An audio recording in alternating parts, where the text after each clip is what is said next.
कुछ समय पहले मुझे ये अवसर मिला कि मैं साक्षात्कार कर पाई पद्मश्री जॉनस मसेट्टी का, संस्कृत आचार्य, जो ब्राजील में भारतीय परंपराओं की अलख जगा रहे हैं। जब वो भारत आते हैं तो वहाँ देखकर ये पाते हैं कि यहाँ के लोग जो है वो वेस्टर्न कल्चर की ओर ज्यादा आकर्षण रखते हैं, लेकिन जो वेस्टर्न कल्चर है वो भारतीय संस्कृति से जुड़ना चाहता है, भारतीय परंपराओं को समझता है, क्योंकि वो ये जानता है कि वेस्टर्न कल्चर में कुछ नहीं है, शांति यही है, जीवन यही है। आज का जो युवा जो वेस्टर्न कल्चर की ओर जा रहा है, अपने जड़ों से कट रहा है, अपने मूल से कट रहा है, अपने परंपराओं से कट रहा है, अपनी भाषा से कट रहा है, अपनी सभ्यता से कट रहा है, आप उन सभी युवाओं को क्या संदेश देना चाहेंगे?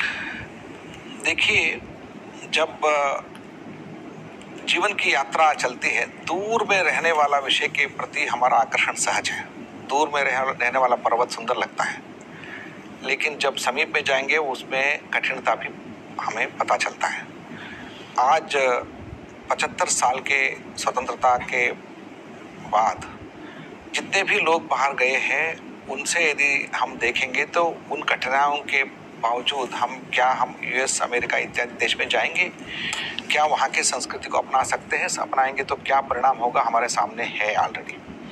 लोग उसको जानते हैं, युवा लोग भी जानते हैं। मेरा संदेश ये होगा कि अंतरंग यात्रा में, जीवन यात्रा केवल बहिरंग यात्रा नहीं रहती है, अंतरंग यात्रा भी रहती है। उसमें यदि हम शांति के, क्योंकि अर्थ दुनिया में लोग सहज रूप से अर्थ काम की ओर बढ़ते हैं।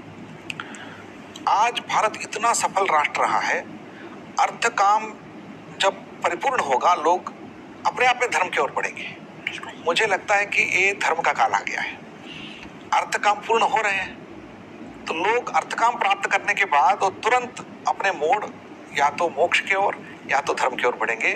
भारत के युवा लोग इसको करने वाले हैं, क्योंकि बाकी अन्य सभ्यता के लोगों को धर्म और मोक्ष का परिचय नहीं है। भारत में सबको अपनी भाषा के द्वारा, संस्कृति के द्वारा अर्थ का मात्र नहीं है, पुरुषार्थ में धर्म भी है और मोक्ष भी एक परिचय है।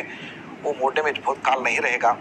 मुझे लगता है कि आप पुरुषार्थ की ओर बढ़िए, पुरुषार्थ में धर्म काम के साथ धर्म और मोक्ष को भी जोड़िए अर्थ काम के साथ। इतना ही मेरा संदेश है। ये मेरा संदेश नहीं है, ये महाभारत का संदेश है। परित्यजेद अर्थ कामो यौस्याताम धर्म वर्जितो। धर्म के बिना, मोक्ष के बिना जो अर्थ और काम रहेगा वो जीवन का विकास नहीं करेगा। क्या बात है। इसलिए कहते हैं हमारे